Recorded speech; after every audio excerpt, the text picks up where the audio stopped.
All right, today, the First Lady Melania Trump traveled to 2 military bases and a Navy aircraft carrier to meet our troops, thank them for their service this holiday season. Today, during her tour of the USS George H.W. Bush, well, I had the chance to sit down with the First Lady. And why this is important, because while we're enjoying Christmas, many of them won't be with their families. Take a listen. Madam First Lady, thank you so much for doing this. So you said before you came here, and I watched you with all these troops today, you said that this is about our troops, our families who sacrifice daily for our freedoms, our hearts, our prayers, with all of our deployed soldiers, sailors, airmen, Marines who will not be home for Christmas. And so you decided to do this trip. Tell me more about that. Well, I wanted to come and visit military families and also the servicemen and women. It's very important that we support them. Holidays are coming, not many of them, they will be with their families. So for me it's very important to show them that the President and I and the country, we are behind them. You know what's amazing? So we're on the USS George H.W. Bush, who recently passed away. They put as many as 5,000 people on this ship. I was watching you as you were watching the plane, the jets come in and out. If we tipped it over, it would be the size of the Empire State Building. What do you think when you see this? It's incredible. Even when I flew over here, you see the ship, it's very small, and then you're approaching and it's really big. And it was great to meet some of them who serve here. Now today there are 3,000 servicemen and women on it right now. And I saw the airplanes taking off and landing, and it's incredible what they do. The cost of freedom is high, very high. We forget sometimes, don't we? Correct. Yeah. I watched you as you worked the rope line, as you spoke with the families. It seemed to me that they cling to you and they want to send you messages. What are they saying to you? Just they thanking me for the service, that what I do for them, and I thank them for the service. I guess I see that we have incredible support out there, and they see what I'm doing and that I'm here for them and to support them. Yeah. Let me ask, so I would say, I told a lot of people I was going to be interviewing you, there is a curiosity about you. I don't know how you take that, but I think a lot of people know your husband who's so outspoken, and you've been behind the scenes, but you're making it out more. You went on your trip, you went to what, Nigeria, Ghana, Malawi, Egypt? Yes, I went to the 4 countries. I started with Ghana and Malawi, Kenya, and Egypt. I did a 5-day trip in Africa on all those 4 countries. It was an amazing trip, and they were very happy I came there. And I worked with the USAID, so we are helping them to become self-reliant. Yeah. I noticed in interviews, one of the things you often say, that first you defined yourself in the ABC interview. I thought it was a really interesting question. As a mom, a wife, as the First Lady of the United States, as a friend, and then you talked about that you're confident, you're very focused, and you use the term, stay true to myself. You use that term a lot. And I want you to expand on that. What does that mean, considering, and I'll ask you about your roots a little bit, but that stuck out to me. I do what I think it's right. I know I will get the criticism from the public or from the media, but I will do what is right and what I feel it's right for the country and for the people. And that's what I say. I want to stay true to myself and listen myself and what to do and what is right, what is wrong, and live meaningful life every day. You talked about that this is temporary. You see it as temporary. Would you want to stay for a second term? I think my husband, he's doing an incredible job. The country does best ever. So yes, I think I want that the country continue to do well.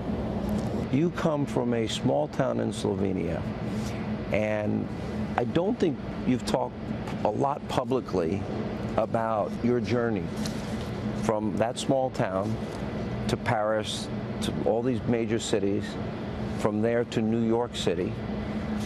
Tell us about that journey. Were your parents with you? Were you a model and alone?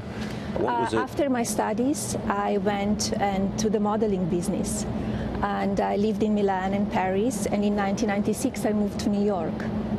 And then my career, I loved it, and I stayed in New York, and here we are today. It's interesting because you're now traveling, but you end up in the biggest city, and you've told the story about how you met the president. When did you know that he was the one?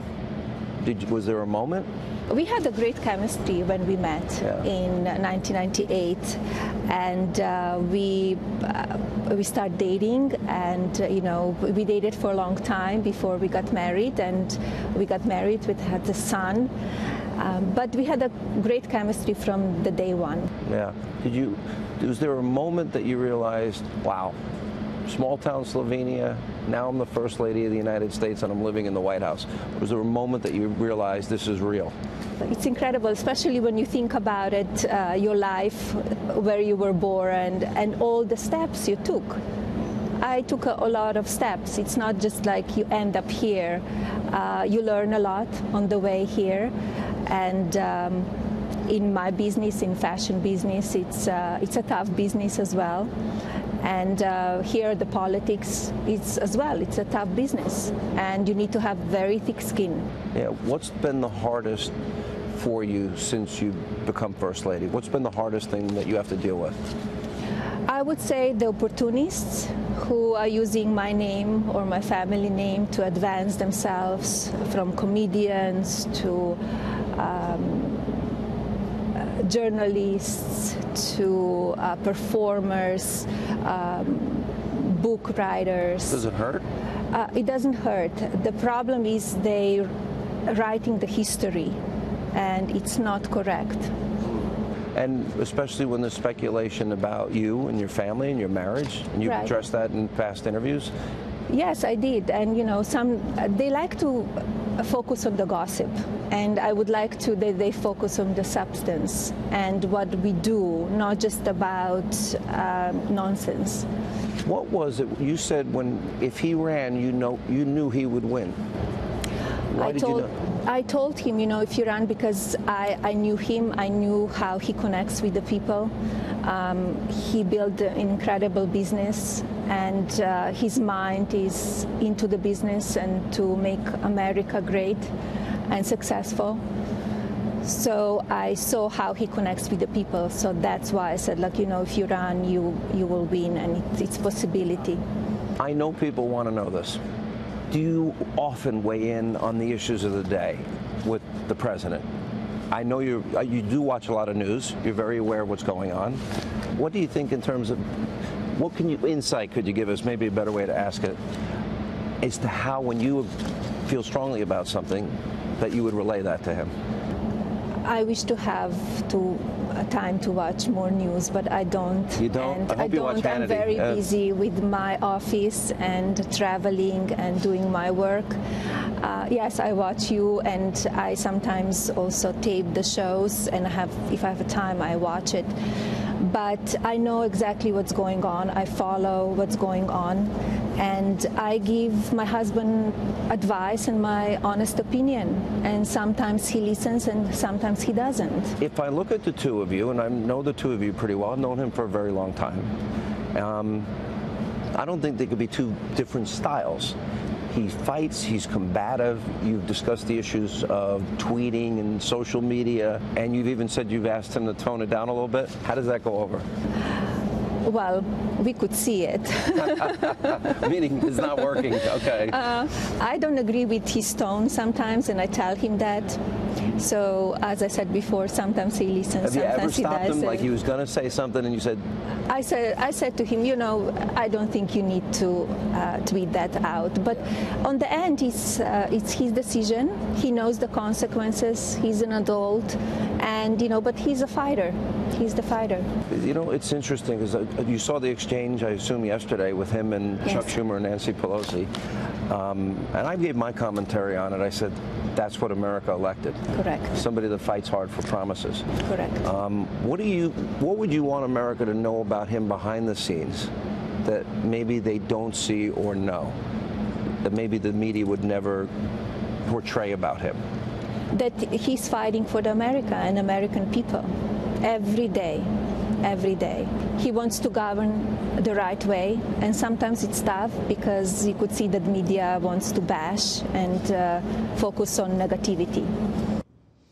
And we have an amazing part 2 of the interview with our First Lady that'll air tomorrow night.